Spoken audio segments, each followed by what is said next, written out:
पांडे साहेब, राजेश पांडे, 32 वर्षापूर्वी सेम ठिकाण, same hall. हा एम्पी थिएटर फर्ग्युसनचं, तर हे याच्यात सावरकरांपासून सगळेच जण इथून गेलेले आहेत. खूप ऐतिहासिक वारसा आहे याला. तर मी त्यावेळी 18 वर्षांचा होतो. समोर बसलेलो इथं कुठेतरी अनेक विद्यार्थी महाराष्ट्रात त्यावेळी प्रमुख म्हणजे कुलगुरूंनी आवाहन केलंय कॉलेजच्या बैठकीत की प्रत्येक कॉलेजने किमान 5-10 कार्यक्रम जवळपासच्या एरियात करायचे, आपापल्या जवळच्या. NSSचे विद्यार्थी असतील, 5-10 विद्यार्थी पुस्तकं पिशवीत घेतील आणि जाऊन ते करतील. हा कार्यक्रम आपण यशस्वी करूया. अनेक विश्वविक्रम करणार आहोत आणि इतके की आणि 1 से 1 असणार आहेत. 12ला 1 विक्रम आहे, 13ला 1 आहे, 14ला 1 आहे, 15ला 1 आहे. असे अनेक विश्वविक्रम आपण याच्यात करतोय, खूप मोठ्या प्रमाणात करतोय. या सगळ्या कार्यक्रमांमध्ये ते सगळं विद्यार्थी मोर्चा 32 वर्षांपूर्वी याच माणसाने काढला होता. आजही मला मुंबईतला तो दिवस आठवतोय. अरे बापरे. बरं, एबीव्ही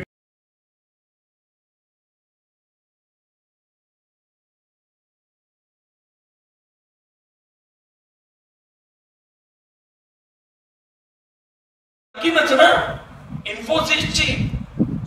पण त्या काय म्हटलं माहितीये का, मी शेवटची साडी 30 वर्षापूर्वी खरेदी केली.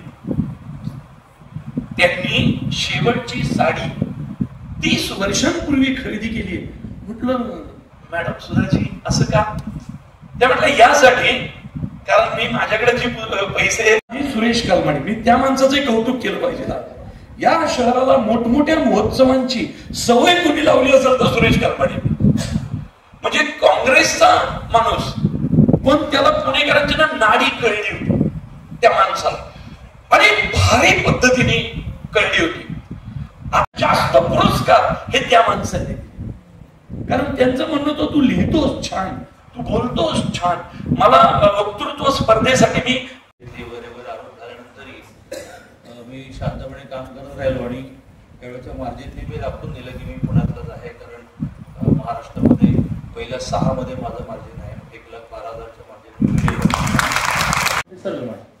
निसर्गाने पुण्याची रचना अशी केली की ते तिन्ही सीझन बॅलन्स आहे. तिथे पाऊस पडली तरी धो धो धो धो धो धो पूर आला, घरं गेली वाहून, केव्हा तरी धरण फुटलं तेव्हा झालं. पण असं 1 लाख कोटी झाले. 1 लाख कोटीवाली माणसं पायाभरणी लागली. आताही इथे बघितलं ज्ञानाच्या ऋषीकडे कुलगुरू बसले, तिकडे आणखी आमचे